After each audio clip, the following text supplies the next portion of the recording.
हर रात, चाहे कैसा भी मौसम क्यों ना हो, हमारी सड़क से कोई सीटी बजाकर निकलता है। तुम उसको तभी सुन पाते हो अगर लिविंग रूम में हो या किचन में, जब वो पास से गुजर रहा हो, और हमेशा बिल्कुल 3:30 पे शुरू होती है। धीमे से शुरू होती, मोती नगर की पहली सड़क से।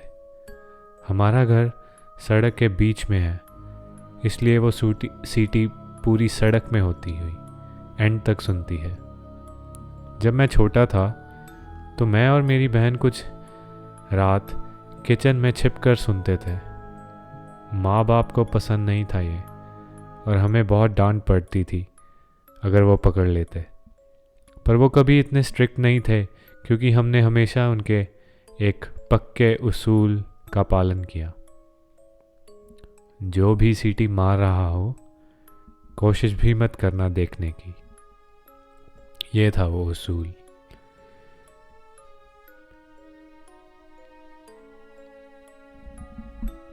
मेरा पड़ोस मज़ेदार जगह है। मैं यहाँ से जब से 6 साल का था तब से रह रहा हूँ, और मुझे इससे बहुत प्यार है। आसपास के घर सब छोटे हैं लेकिन शानदार हैं, और घूमने को काफ़ी स्थान भी हैं। मेरी उम्र के यहाँ कई बच्चे हैं। मैं 13 का हुआ इसी दिसंबर को। हम सब एक साथ बड़े हुए। छोटे होते बंटे खेलते या इधर उधर आवारा भागते गर्मियों में। ये जगह अच्छी थी बड़े होने के लिए। अब मुझे बड़े होके ये एहसास होता है। बस 2 ही अजीब चीज़ें थी, रात की वो सीटी और खुशकिस्मती। सीटी से तो मैं ज़्यादा भी परेशान नहीं हुआ।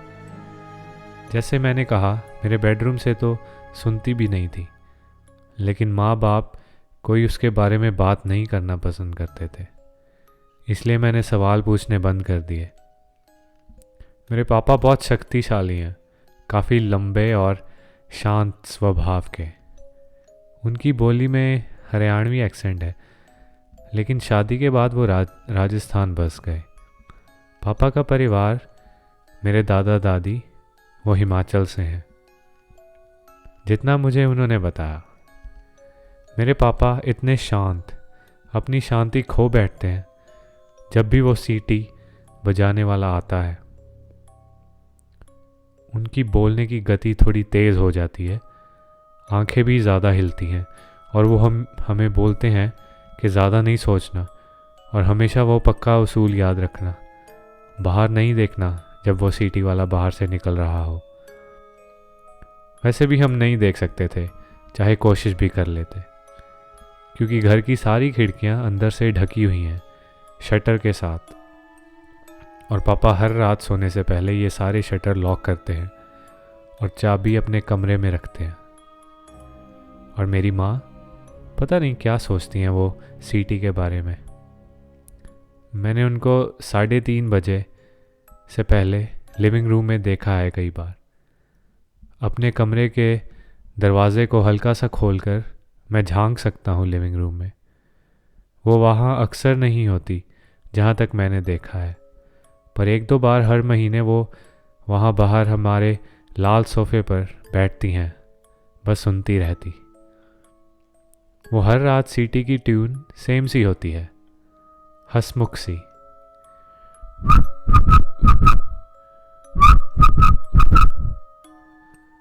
याद है मैंने बोला कि जहाँ मैं रहता हूँ वहाँ 2 अजीब चीज़ें हैं।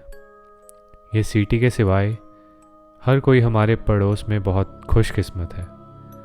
समझाना थोड़ा मुश्किल है, और पापा को पसंद नहीं इसके बारे में बात करना, लेकिन बहुत अच्छी चीज़ें होती हैं यहाँ जो रहते हैं। छोटी छोटी चीज़ें, जैसे किसी ने कोई कॉन्टेस्ट जीत लिया, किसी को कोई जॉब पे प्रमोशन मिल गया, या किसी को उसके लॉन के नीचे कुछ बहुत पुराना और कीमती मिल गया। मौसम भी बहुत अच्छा है यहाँ, कोई अपराध नहीं है, और सर्दियों में भी सभी के बगीचे फूलों से भरे रहते हैं। लाखों छोटी खुशियाँ, मेरी माँ कहती है पड़ोस के बारे में। लेकिन असली कारण हमारे यहाँ रहने का मेरी बहन गरिमा है। वो बहुत बीमार पैदा हुई थी, उसके फेफड़ों में कुछ खराबी थी। उसको हम घर भी ना ला पाए जब वो पैदा हुई, बस हॉस्पिटल में मिलने जाते। वो इतनी नन्ही सी थी, मुझे याद है, दूसरे बच्चों की तुलना में। वो एक मशीन से सांस लेती थी। हम इस घर में शिफ्ट हुए ताकि हॉस्पिटल के पास रह सके। जैसे ही हम यहाँ रहने लगे, गरिमा की हालत बेहतर होने लगी। डॉक्टर्स भी हैरान थे। उनको नहीं पता था कि ऐसा क्यों हो रहा है, लेकिन मेरे माँ बाप को पता था, मुझे भी पता था कि गरिमा का ठीक होना वो लाखों छोटी खुशियों में से था जो इस पड़ोस में रहने वालों को नसीब होती थी। इसलिए हम यहीं रहे। हमें पता चलने के बाद भी कि हर छोटी खुशी जो यहाँ रोज़ मिलती थी, कभी कभी कुछ बुरा भी होता था। हम यहीं रहे। पर वो बुरी चीज़ें तभी होती अगर तुम वो सिटी वाले को देखने की कोशिश करते। हमारे पड़ोस की एक वेलकमिंग कमेटी है। जब भी कोई नई फैमिली यहाँ शिफ्ट करती है तो वो लोग उनके घर मिठाई लेकर जाते हैं। बहुत दोस्ताना है। 4 लोग हमारे घर भी आए थे जब हम 7 साल पहले यहाँ शिफ्ट हुए थे। कमेटी ने कुछ बातें की, मुझे एक चॉकलेट भी दी और गरिमा को सबने प्यार दिया। गरिमा का पहला हफ्ता था हॉस्पिटल के बाहर, इसलिए सभी ने बहुत ध्यान से उसको सहलाया। फिर कमेटी ने कहा कि उनको मेरे पेरेंट्स के साथ बात करनी थी, इसलिए मुझे मेरे कमरे में भेज दिया, लेकिन मैं सब सुन पा रहा था। उन्होंने मेरे पेरेंट्स को बताया कि पड़ोस कितना अच्छा था, इतना अच्छा कि समझाने में थोड़ा मुश्किल था। फिर उन्होंने वो सिटी का जिक्र किया, जिसका कारण किसी को नहीं पता था, लेकिन हमेशा रात को 3:30 बजे वो बजती थी और 3:32 पे बंद हो जाती। उन्होंने चेतावनी दी कि सीटी बहुत धीमी थी, कभी कोई नुकसान नहीं करती, जब तक हम सीटी वाले को ढूंढने की कोशिश ना करते। ये बात पे उन्होंने काफ़ी ज़ोर दिया। जो लोग सीटी वाले की तलाश में निकले, उनकी किस्मत उल्टी हो गई। कईयों को बहुत ही दुख सहना पड़ा, जैसे उनके ऊपर एक काला बादल आ गया हो। जो चीज़ गलत हो सकती थी वो उनके साथ होने लगी। कमेटी अपने साथ न्यूज़पेपर लेकर आई थी, पड़ोस में हुई दुर्घटनाओं की कहानियाँ, कैसे परिवार बर्बाद हो गए। हर कोई नहीं मरता, वो कमेटी के हेड से सुनने को मिला, लेकिन उनमें ज़िंदगी नहीं रहती। वो जीते जी भी मुर्दा से रहने लगते। मैं बता सकता था कि मेरी माँ इसको मजाक सा ले रही थी। वो पूछती रही कि क्या ये कोई जोक है जो नई फैमिलीज़ के साथ पड़ोसी करते हैं। एक बार तो उन्हें काफ़ी गुस्सा भी आ गया। कमेटी को बोलने लगी कि वो हमें यहाँ से भगाने की कोशिश कर रहे थे, शायद इसलिए कि मेरे पापा राजस्थान से नहीं थे।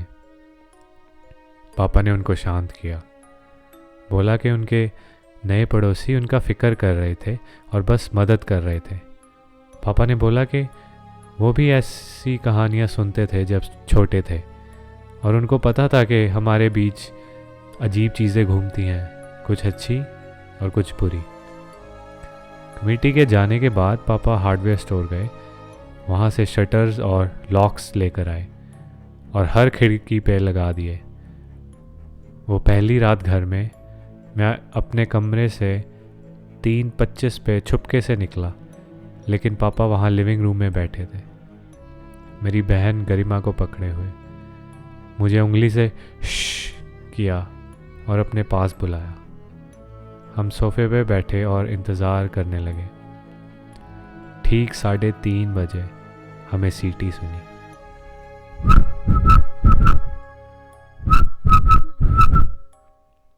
बिल्कुल वैसी ही थी जैसी पड़ोसियों ने बताई थी।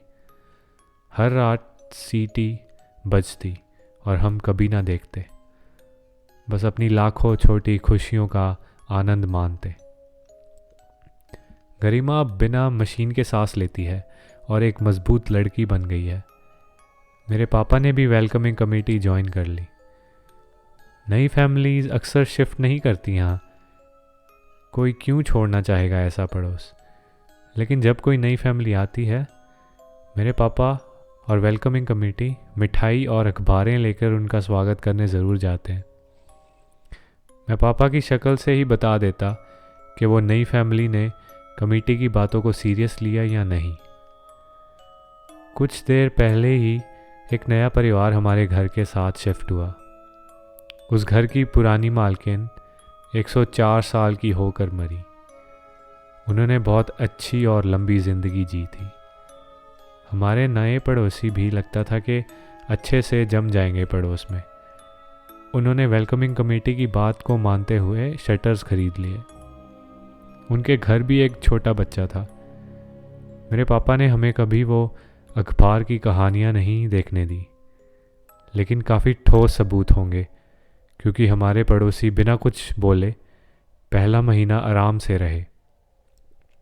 एक रात जब हमारे नए पड़ोसियों ने मोती नगर से बाहर जाना था, उन्होंने अपना बेटा सक्षम हमारे यहाँ भेज दिया रहने के लिए। वो 12 साल का था, स्कूल में एक कक्षा नीचे मेरे से। मैं उसको पहले नहीं जानता था, लेकिन जब उस रात डिनर के बाद सक्षम के परिवार ने उसको हमारे घर छोड़ा, तो मुझे पता चल गया था कि मुझे मुश्किल होगी। क्या तुम्हें पता है कि हर रात बाहर कौन सीटी बजाता है? सक्षम ने पूछा, जैसे ही सभी बड़े लोग कमरे से बाहर गए। हम 3 लिविंग रूम में बैठे थे। टीवी पर कोई डिज्नी मूवी चल रही थी।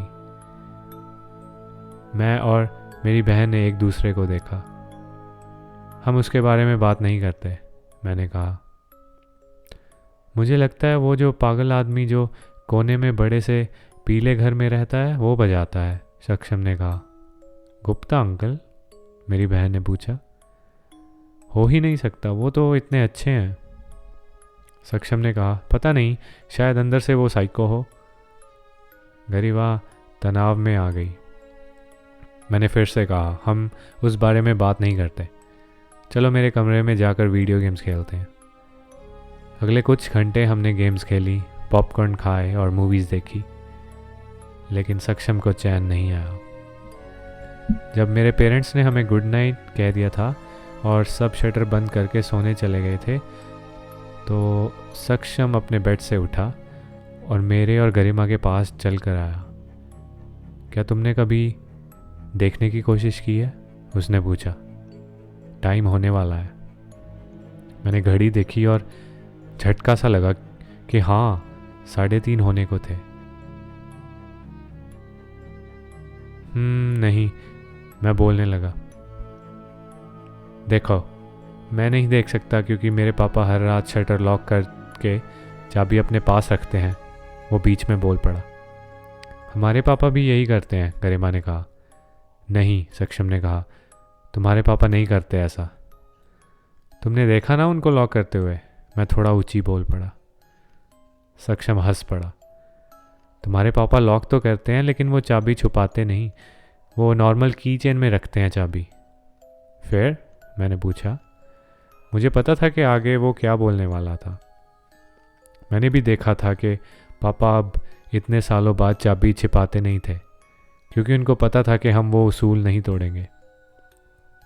जब तुम्हारे पापा ने लॉक किया, लेकिन जब वो बेडरूम में नहीं गए थे, तब मैं बाथरूम में गया और रास्ते में मैंने उनके रूम में देखा। वो की चेन उनके नाइट स्टैंड पे लटका था और मैं वो उठा लाया। गरिमा और मैं देखते रहे और उसकी मुस्कुराहट बढ़ती गई। तुम झूठ बोल रहे हो, मैंने कहा। उसने अपने बाजू हिलाए। तुम चेक कर लो अगर चाहो। जाओ उनके कमरे में, दरवाज़ा खोलो और खुद देख लो, नाइट स्टैंड पे उनका कीचेन पड़ा होगा। तुम यहीं रुको, मैंने दोनों को कहा, बिल्कुल मत हिलना। मैं फुर्ती से अपने पेरेंट्स के रूम तक गया, लेकिन दरवाज़ा खोलने से थोड़ा डर रहा था। अगर सक्षम झूठ नहीं बोल रहा था तो मेरे पापा बहुत गुस्से में होंगे। मुझे तो सोच कर ही डर लगने लगा, लेकिन उससे ज़्यादा डर मुझे एक खुली खिड़की का सोच कर लग रहा था। मैं दरवाज़ा हल्का सा खोला, लेकिन अंदर बहुत अंधेरा था, कुछ दिख नहीं रहा था। मैंने एक गहरी सांस ली और कमरे के अंदर गया। 2 कदम के बाद मैं जम गया। सीटी बजनी चालू हो गई और वो मुझे अपने पेरेंट्स के रूम से साफ सुनाई दे रही थी। मुझे एहसास हुआ कि मेरे घर वाले उस सीटी को रोज़ रात सुनते होंगे, लेकिन उन्होंने हमें कभी बताया नहीं। मुझे नहीं लगता मैं इस कमरे में सो पाता। मैं वहाँ खड़ा रहा, सीटी को सुनता। सीटी की आवाज़ पास आ रही थी। पापा को बुलाना चाहिए, मैं सोच रहा था। लिविंग रूम से आवाज़ सुनाई दी, गरिमा, मैं चिल्लाया और उस कमरे से बाहर भागा। सक्षम और गरिमा घर के सामने वाले दरवाजे के पास वाली खिड़की के पास खड़े थे। सक्षम झूठ नहीं बोल रहा था। मैंने देखा, खिड़की का लॉक उसके हाथ में था। फिर एक क्लिक की आवाज़ सुनाई दी। उसके पास सच्ची में चाबी थी। सक्षम थोड़ा सा हंसा। गरिमा उसके साथ खड़ी थी, डरी हुई लेकिन इंटरेस्टेड भी थी। सीटी अब हमारे घर के बिल्कुल बाहर थी। शायद मैंने कोई आवाज़ दी तब, याद नहीं। टाइम लग रहा था जैसे रुक गया हो, घड़ी के हाथ रुक गए हों। लेकिन मैं चलने लगा।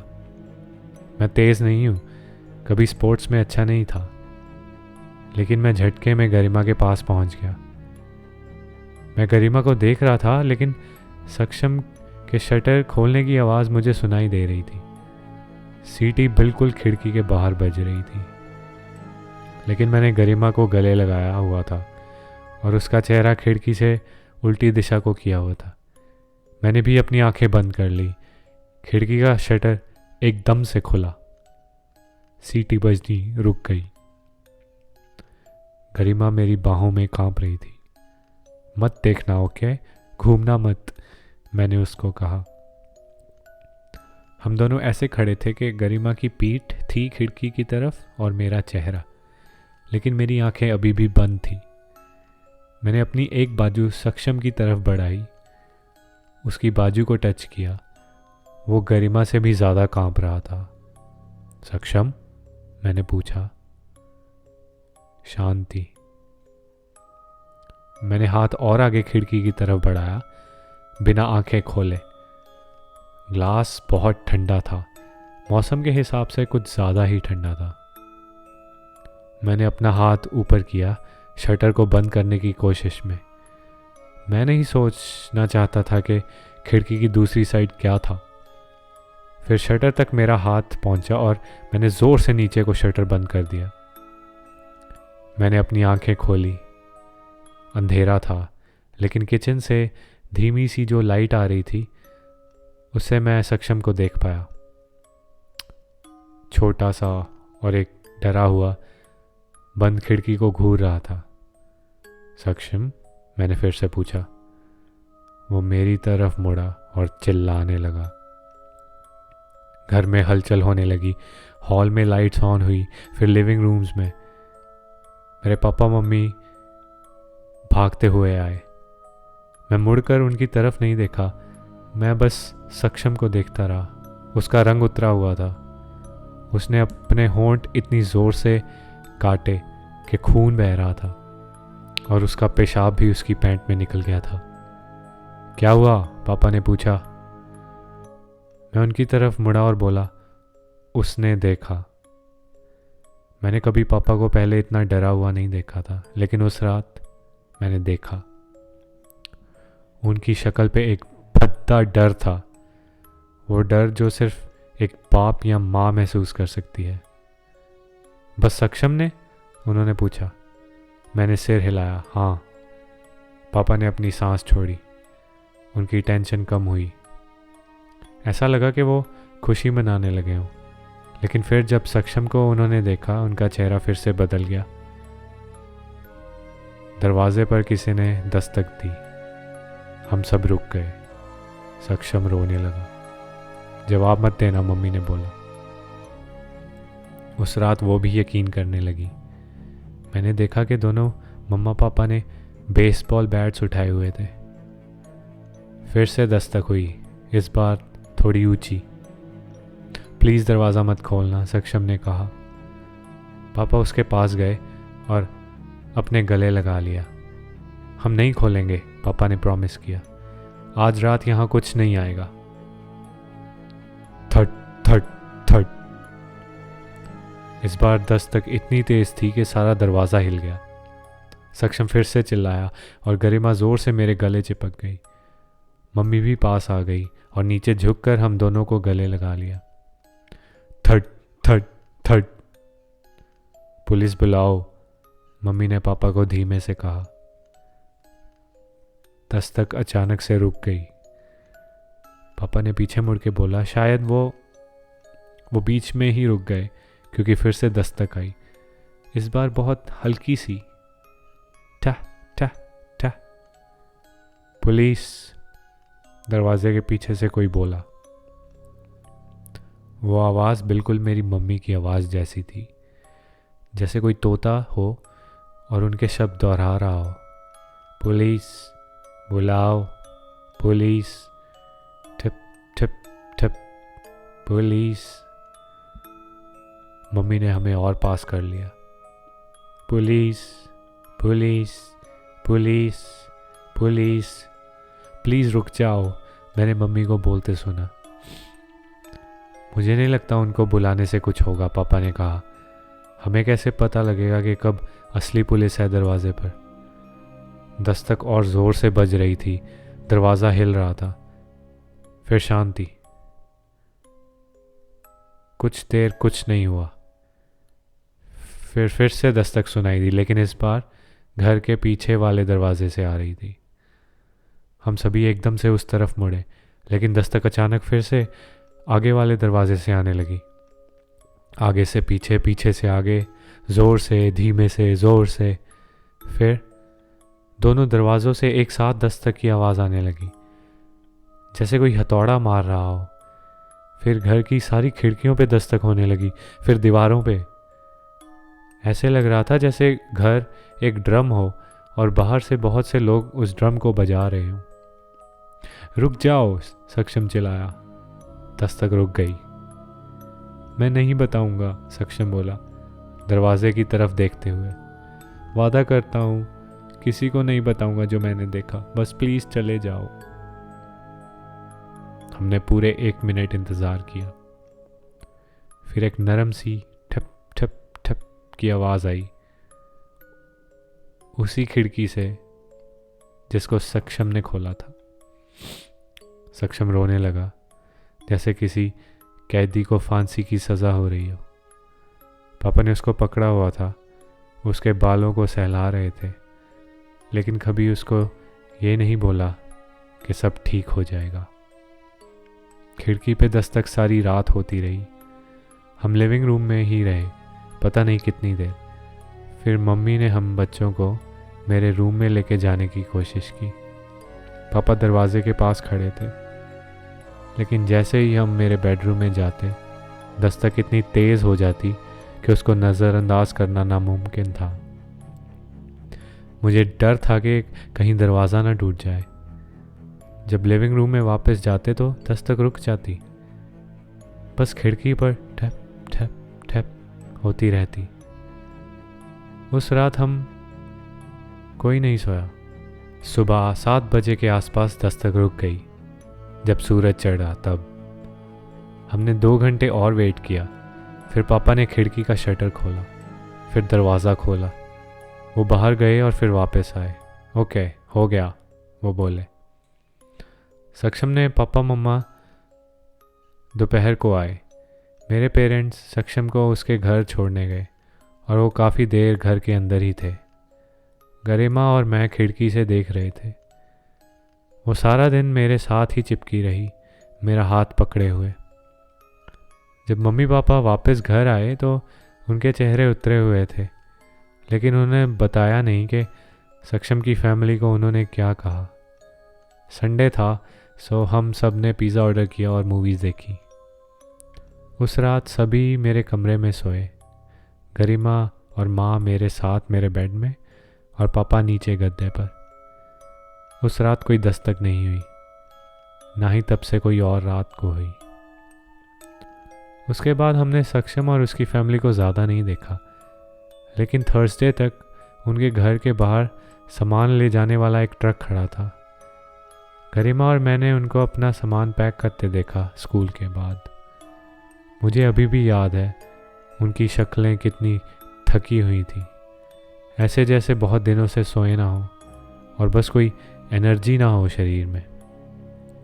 अपनी खिड़की से भी मैं देख सकता था कुछ बहुत गलत था। सूरज डूबने से पहले वो वहाँ से निकल गए। मुझे याद है जो वेलकमिंग कमेटी ने मेरे मम्मी पापा को बोला था जब हम पहली बार यहाँ शिफ्ट हुए थे, हर कोई नहीं मरता, लेकिन उनमें ज़िंदगी नहीं रहती। वो जीते जी भी मुर्दा से रहने लगते और उनकी किस्मत बहुत ख़राब हो जाती। मुझे लगता है कि सक्षम के पेरेंट्स ने भी खिड़की से देखा होगा, या तो उसको यकीन दिलाने के लिए कि कुछ नहीं होता, या सक्षम का बोझ साझा करने के लिए। मैं गरिमा को देखता हूँ, खुश और ज़िंदगी से भरपूर है वो, और सोचता हूँ अगर उस रात मैं गरिमा तक ना पहुँचा होता, अगर उसने खिड़की से बाहर देख लिया होता, तो क्या मैं भी देख लेता उसका बोझ साझा करने के लिए। शुक्र है कि मुझे पता लगाने की ज़रूरत नहीं। हम अभी भी उसी घर में रहते हैं, उसी पड़ोस में। हर रात अभी भी सीटी सुनाई देती है। हमारी किस्मत बहुत अच्छी है, यहाँ छोड़कर जाने का मन नहीं करता, लेकिन हम सावधानी से रहते हैं। घर पे रात को कोई दोस्त नहीं बुलाते, और पापा अब चाबियाँ छुपा कर रखते हैं। ऐसा नहीं है कि मैंने चाबियाँ ढूंढने की कोशिश की है। कुछ चीज़ें ना ही मिले तो अच्छा रहता है।